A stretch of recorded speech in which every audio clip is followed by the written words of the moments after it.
If you look above your heads, you will see an animal spotting guide. I can't promise that we'll be able to see everything on that list, but we do tend to have some pretty good luck out here. Before we head out onto the reserve, I do want to remind you all to remain seated with your hands, arms, feet, and legs inside the truck at all times. This does include the little ones. They can either be in your lap or in the seat next to you. Please do not lift up your children or pass them back and forth. They can get pretty bumpy out here, and I do not want anybody getting hurt. So whichever seat you are sitting in right now is your seat for the entire safari. We are entering all of these animals' homes, so please do not call out to the animals or make any sort of loud noises. This will scare the animals and move further away from the truck. There is absolutely no eating, drinking, or smoking of any time we are out on the reserve today.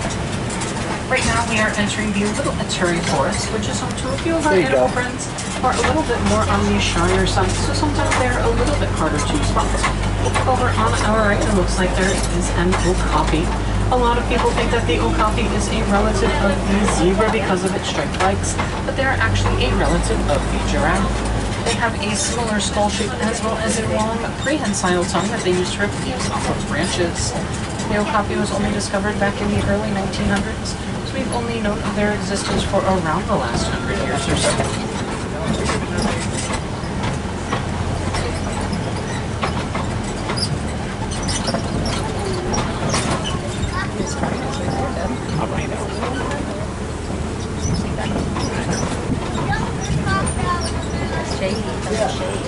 Over on our left, it looks like there is a black rhino.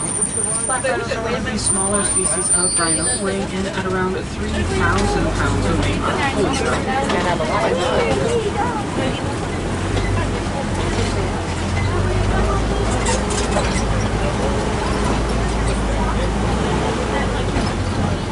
Coming up on our right, hiding up in the bushes, there are a few greater kudu. Only the males have horns. These ones are female, and they're one of the larger species of antelope here in the forest. Over on our right towards the top of the hill, there are a few bongo. Both male and female bongo have horns, so one way to tell them apart is the males will have a little bit of a darker fur coat than the females.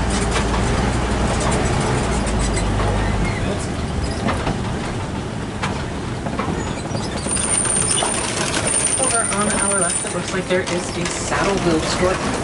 Saddle-billed stork get their name from the yellow spot on the top of their bill that looks like a saddle. They do not have the vocal cords, so instead they communicate by rattling their bills together.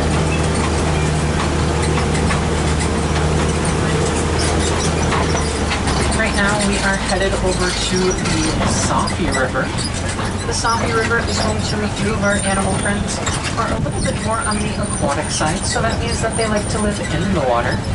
Coming up on our right, it looks like there are a few pink-backed pelicans.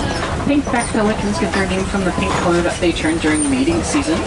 These birds are colonial nesters, so that means that they like to nest in groups. These specific birds will nest in groups of about 20 to 500 pairs out in the wild. Sometimes in the river we can spot some hippos. Hippos do like to sink all the way down to the bottom of the river and walk along the river floor. They can usually hold their breath for around 8 minutes. They can be down there for quite a while. And a group of hippos is called a balut.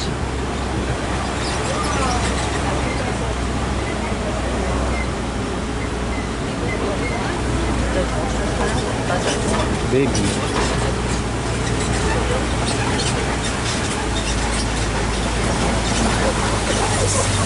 Coming up on our left, it looks like there are a few Nile crocodiles. Nile crocodiles are one of the largest species of crocodile in Africa, reaching lengths of around 16 feet or they can weigh in at around 500 pounds. A single city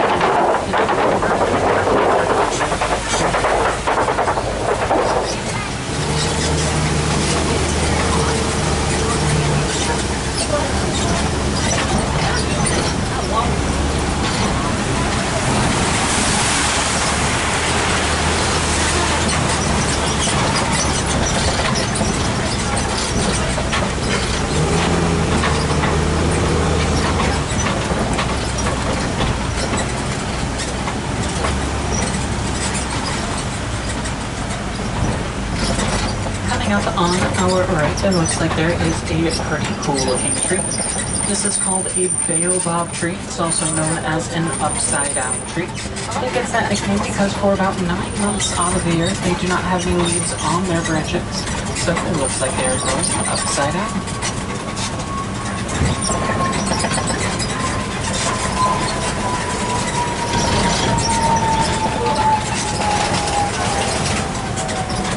Right now, we are heading down to the savannah. The savannah is home to a few of our animal friends who rely a little bit more on their speed for survival, so they need lots of big open areas in order to run.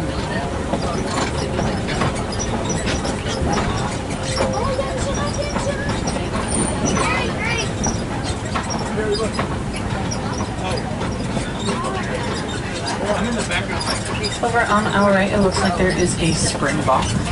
Springbok can leap about 6 feet high or about 13 feet forward from a standstill. They are one of the smallest species of antelope here on the reserve. There.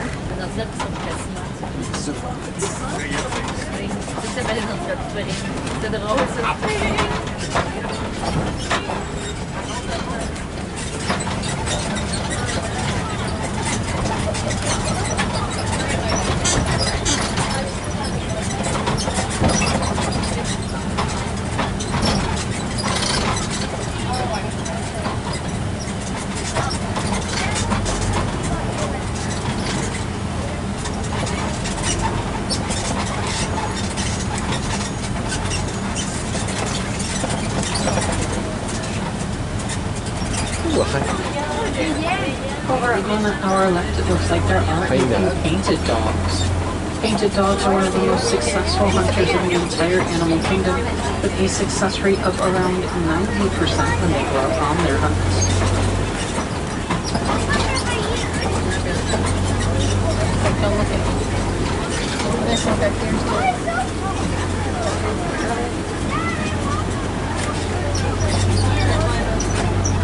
Coming up on our left, there are a few sable antelope. Sables are one of the fiercer species of antelope, known to occasionally fend off lions in the wild.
It looks like there are a few wildebeest. Wildebeest can travel in herds of around 1.5 million during their great migration. It's been said that in years past it picked up such a large dirt and dust cloud that it was able to be seen from the International Space Station.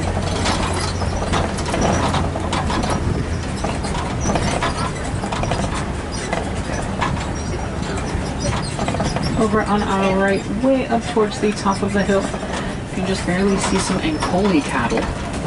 A lot of people think that their horns weigh a ton because they are so large, but the inside of their horns actually has a honeycomb-like structure, which makes them quite hollow.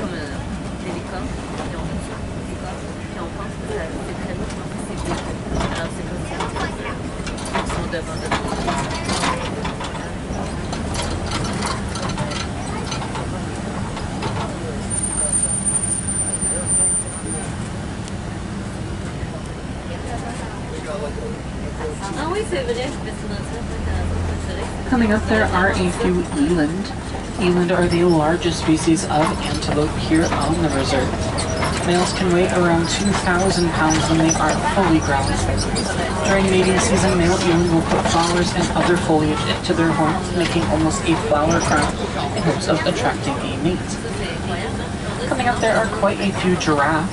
These are Maasai giraffes. Giraffe are the tallest land mammals on the planet, reaching heights of around 18 feet when they are fully grown. When giraffe are born, they're already around 6 feet tall, and a group of giraffes is called a tower. Giraffe only need about 30 minutes of sleep a day, and that 30 minutes does not need to be consecutive. So they will take a bunch of short power naps throughout the day. It's all the sleep that they need. Coming up on our left, there are a few Hartmann's mountain zebras. Hartmann's mountain zebras are one of the smaller species of zebra. They tend to have a little bit of a larger heart to breathe more with to keep up their bodies at the higher altitudes that they're used to living at. And a group of zebras is called a dazzle.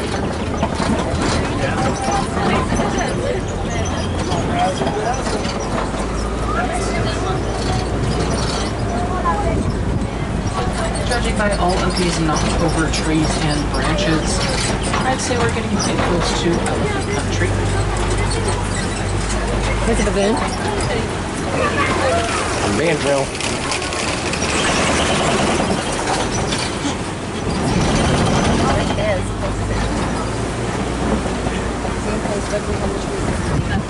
Over on our left, it looks like there are a few mandrill. Mandrill are one of the larger species of monkey. Males can weigh around 100 pounds and they are fully grown. Whenever mandrill feel any sort of deep emotion, the colors on their faces will brighten.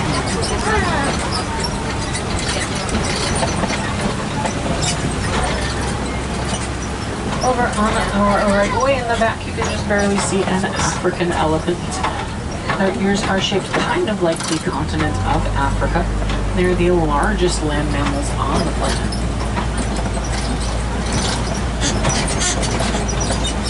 While we're on the lookout for some more elephants, I'd like to tell you all a little bit about a conservation project we've been working on here in Harambe. One day when we were observing our elephants, we discovered that they do not like the sound of bees and will actually run away from them. Over in Kenya, there is a herd of wild elephants that kept going onto some farmers' lands and eating a bunch of their crops. The farmers tried shooing the elephants away, but nothing was really working. So we proposed the idea of a beehive fence. These fences are now placed all around the farmers' crops. That way the elephants will hear the bees and go in a different direction.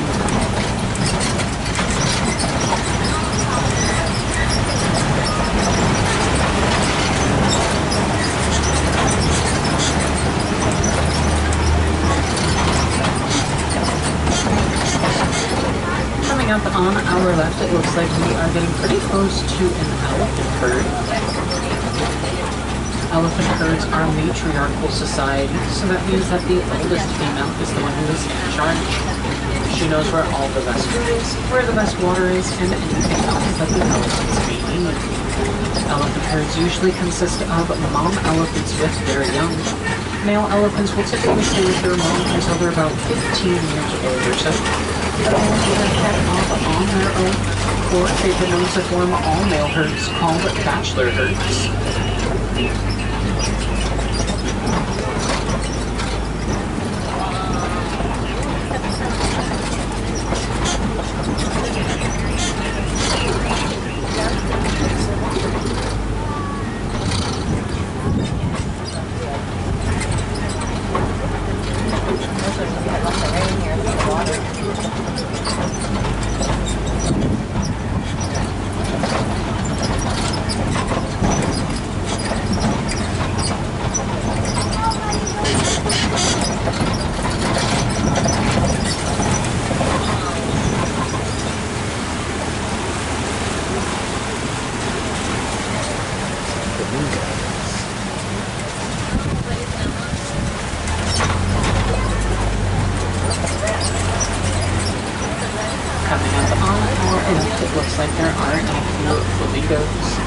These are greater flamingos. They're the largest species of flamingo. They are also the lightest shade of pink. It does take them about 2 full years to reach that light pink color, and a group of flamingos is called a flamboyance.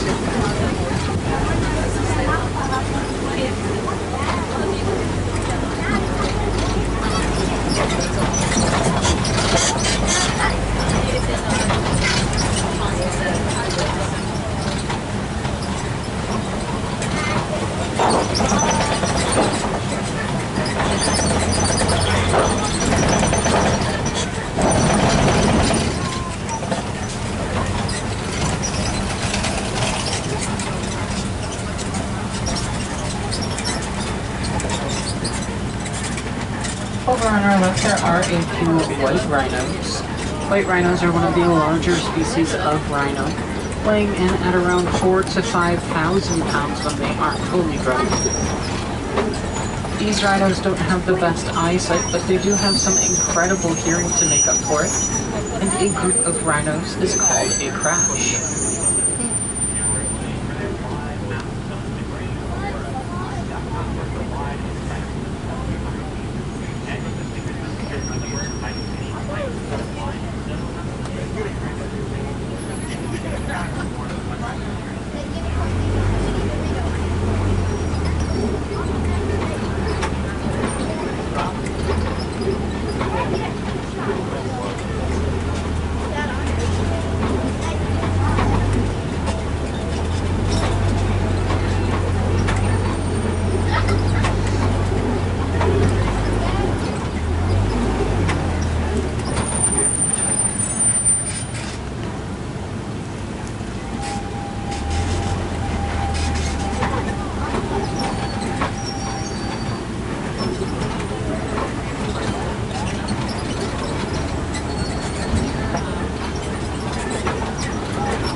Coming up on our left, it looks like we are getting pretty close to cheetah territory.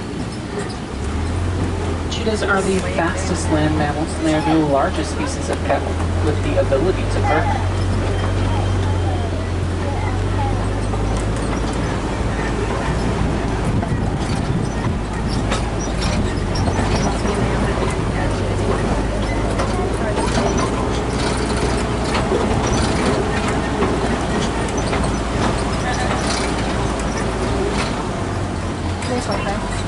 There's one right there. Thanks. It's a big one sitting up there.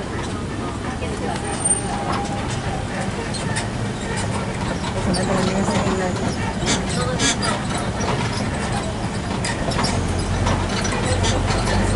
Come to the land.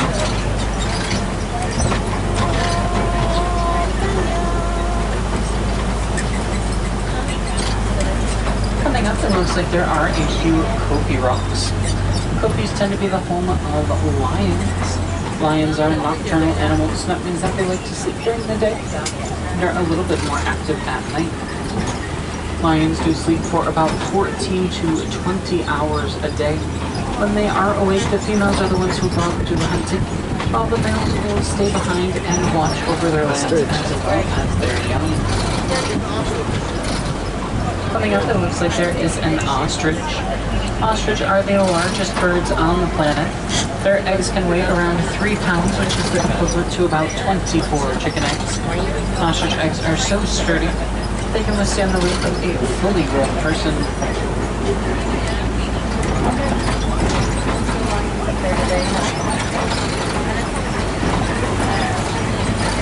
First time in a long time to have seen her.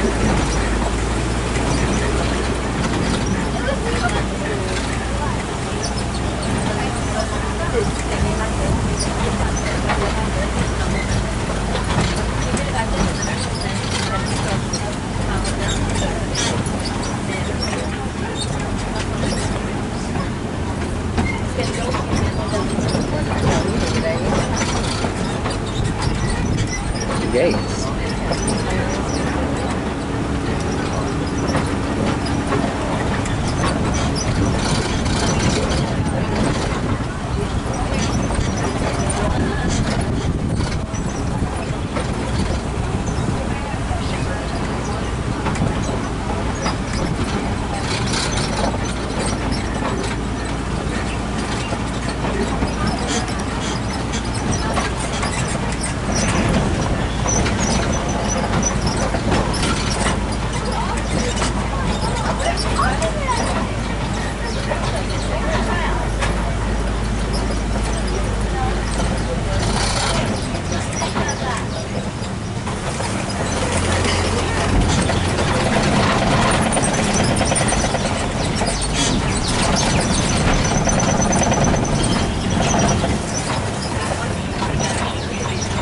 We are entering the warden's house.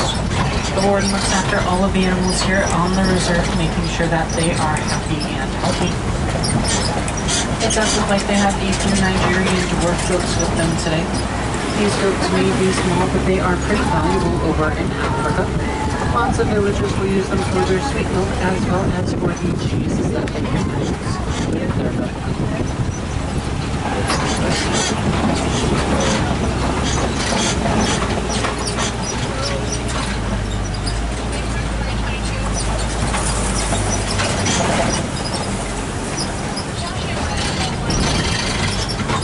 Here at Animal Kingdom, we really like conservation. And one way that you can help with conservation, even from the comfort of your own home, is just by simply recycling. The more that we are able to reuse, the less we have to pull from nature, and the more that we are able to help protect these animals in their natural habitats. If you're looking for ways to help out with conservation while you're here at Animal Kingdom today, one great way to do that is by rounding up any of your purchases to the nearest dollar. All of that money goes right to the Disney Conservation Fund. The Disney Conservation Fund helps protect a lot of the animals that we saw here today, like the elephants as well as the llamas. The Conservation Fund also helps fund projects like the Cow Fence Project that is actively saving elephants' lives as we speak over in Africa. If I have any wilderness explorers on board today, your secret code word is Simba1, and you can collect your badge just past the exit of the Safaris. If you're looking for some other pretty cool ways to see animals, definitely check out the Gorilla Falls Exploration Trail. Over there you can see some gorillas, some hippos, and an underwater hippo viewing area. Some meerkats and other species of zebra, and so many other amazing animals. There's a few wilderness explorer badges that you can earn on the trail.